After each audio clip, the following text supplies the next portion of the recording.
नरेंद्र मोदी की नई सरकार का रविवार 9 जून को शपथ ग्रहण समारोह होने जा रहा है। इसी बीच ऐसी अटकलें हैं कि मोदी कैबिनेट में महाराष्ट्र के डिप्टी सीएम अजीत पवार की अगुवाई वाली एनसीपी को जगह नहीं मिली है।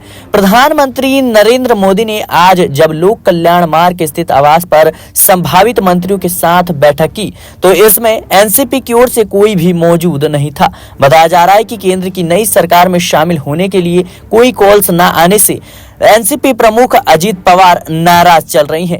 मीडिया रिपोर्ट्स के मुताबिक महाराष्ट्र के डिप्टी सीएम और बीजेपी नेता देवेंद्र फडणवीस दिल्ली में एनसीपी सांसद सुनील तटकरे के घर पहुंचे। बताया जा रहा है कि एनसीपी नेता प्रफुल्ल पटेल और छगन भुजबल भी यहां मौजूद हैं। सुनील तटकरे रायगढ़ लोकसभा सीट से चुनाव जीते हैं तो वहीं प्रफुल्ल पटेल राज्यसभा के सदस्य हैं।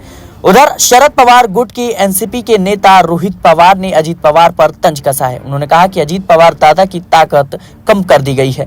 बीजेपी संदेश देना चाहती है कि हमें आपका फायदा नहीं हुआ। अजीत दादा को बीजेपी से आगे चलकर बीजेपी के चिन्ह पर लड़ना होगा।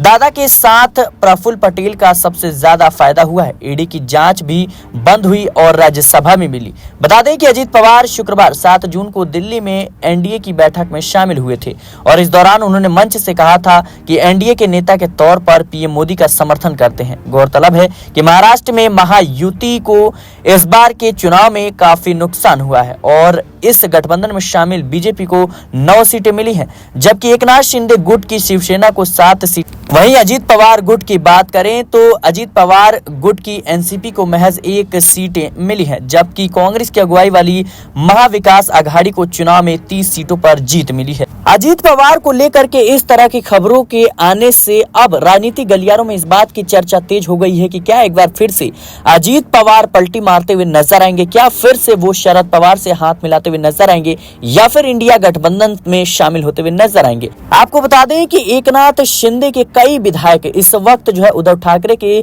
संपर्क में बताए जा रहे थे और जिस तरीके से कहीं ना कहीं अब महाराष्ट्र की राजनीति में इस तरह की चीजें देखने को मिल रही है, खासतौर पर लोकसभा चुनाव परिणाम के बाद से ही इंडिया गठबंधन ने जिस तरीके से प्रदर्शन किया है, जाहिर सी बात है कि जो विधायक हैं, जो सांसद हैं, जो समर्थक है, इस बात को समझते हैं कि कहीं ना कहीं आने वाले विधानसभा चुनाव में महाराष्ट्र में इंडिया गठबंधन की तमाम पार्टियां कमाल कर सकती हैं। फिलहाल इस रिपोर्ट में इतना ही। देश और दुनिया की तमाम खबरों के लिए बने रहना नेक्स्ट 9 पॉलिटिकल बाइट के साथ।